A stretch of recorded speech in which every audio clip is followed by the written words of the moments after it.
What's happening, everybody? Welcome back to Spogo. Today I want to talk about this post that the devs posted up in Twitter for Snowbreak Containment Zone, because this is actually some really interesting news, because we have a pretty big maintenance coming up, but I think that a lot of you are going to be very satisfied after this maintenance. So what am I talking about, guys? So let's bring it up and I'll show you guys exactly what we're looking at here. So in the post, guys, it says, "Hello, gentlemen. Please be aware that Snowbreak Containment Zone server will be temporarily unavailable for maintenance on July 22nd, which is today, UT7 plus 8 time." And I live in UT7 plus 7 time, so this is actually an hour behind my time. And during the maintenance, you will not be able to access the game. Please plan accordingly. They're working on improving your mobile gaming experience. I know some of you guys on your mobile devices are having some issues, and additionally, we suggest downloading the PC version for a better gaming experience. Please download it here.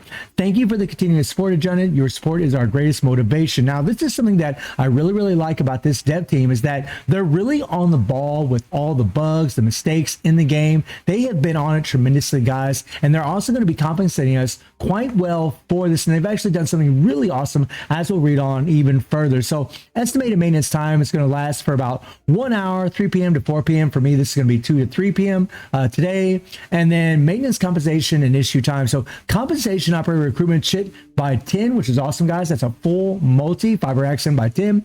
Issuing time after the maintenance compensation will be valid until this time on August 5th. So you got a few days to collect these multi-pulls, and then optimization changes. And this is going to be really important, especially for you global players, because I haven't noticed anything at all on the PC client. However, I know some of you on mobile devices say you're having some problems. On my mobile device, which is a S22 Ultra, the game plays phenomenally. I'm not having any problems whatsoever. But again, I know it really depends on the region, guys. Being on the phone that you're playing with will really depend on how well this game is actually going to play, just like in any game. But let's read on here. Increase the Digicash reward for passing the normal difficulty chapters for the first time, adjusted from the original 20 Digicash to 50 Digicash, guys. They're giving us over double the rewards compared to what it is right now. Every time you clear a story mode on normal, you get 20 Digicash, which is your currency to do your multis for, right? To do your pulls for. And they're actually over doubling this. They're giving us 50 instead of 20 every single time, but it gets even better. They will issue the maintenance as a reference time and ensure that players complete the levels before that time will be compensated fairly and uniformly. So what that means is they're going to make sure that all of us players that have already went through a lot of the story mode, we've already collected those 20 Digicash per story mode, they're going to make up the difference and give us those extra 30 Digicash for every normal story mode that we cleared for those of us that already cleared it, which is awesome, guys. That's a lot of currency that's going to be coming our way. And for you newer players, it just means you're going to get 50 Digicash every story mode instead of 20, which is awesome. Reduce the HP of some specialized enemies in the main story. Now, I did run across a boss in story mode 6-4 where the boss just kept healing, and I was able to beat it because I just did a bunch of CC, a bunch of knockback effects, a bunch of DPS. Using Finny with her shotgun was the key to getting it done, along with some ultimates from the other characters.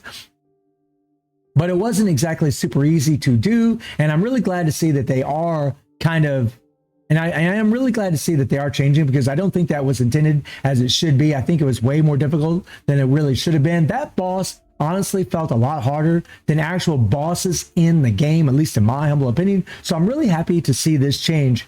Reduce the strength of some enemy special agent skills, barrage, and self-healing, right? So you're going to knock back that healing a little bit on some of these opponents, which is going to be nice. And the game is a very skill-based game, and it definitely feels way harder than when it was in the beta, although I like it. I like that it's difficult, guys. I don't want it to be easy, because whenever things are difficult, it's challenging. It just makes it a whole lot more fun, and it makes it more skill-based. But these little changes are still going to be just fine. Honestly, these opponents are doing a tremendous amount of damage, so it's fine that they are doing this. You're still going to need to use a lot of skill to get it done in this game. So adjust the unlock conditions of the Theotropic Nerve System and Realm of Eternal Winter gameplay from the original Chapter 4.3 to Chapter 3.3. So now you only have to get to Chapter 3.3 to unlock those conditions, which is nice. And the Realm of Eternal Winter gameplay is actually really good that it unlocks early, because this is where you actually farm for materials to level up your neuronics on your character to give them extra buffs, which is pretty damn cool. And then optimize the AI behavior of some enemies to better match the difficulty of the current level. So they're trying to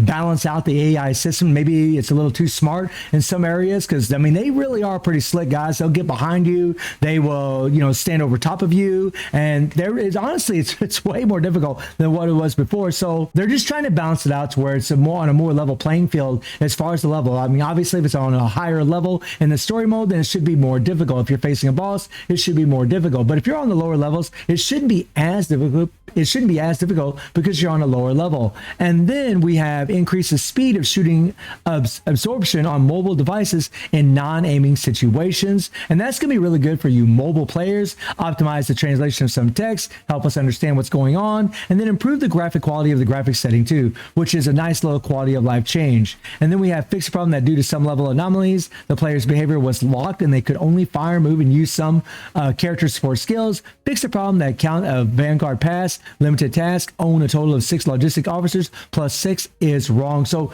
it's really, really good that they are addressing all these issues. They're trying to fix things as fast as they can, and I would rather them do a maintenance, fix everything properly so we can play a proper game, have a great gaming experience, because this game really is super, super fun. I'm loving the living hell out of it, guys. Like, it's really just a breath of fresh air for me, especially as far as mobile gaming is concerned. I'm just enjoying this thing so much, and I just want to let you all know about, you know, all this good news that they're doing. I mean, getting this extra, you know, 30 Digicash every clear on the normal story mode is awesome, guys. You're going to get all of that even if you've already cleared those, and all you newer players are still going to get that 50 Digicash every story mode. I mean, that's insane. Then have a multi, then have the fiber oxides to help level up your neuronics. I mean, this is all some really, really good stuff, and I'm honestly very happy to see it, man. What a breath of fresh air from a dev team. So far so good, guys. They're doing a wonderful job, at least in my humble opinion. But let me know what you guys think about this Twitter post, and I do stream on Twitch at 9 p.m. TG+7 time. The link is in the description below, and I hope you enjoyed the video.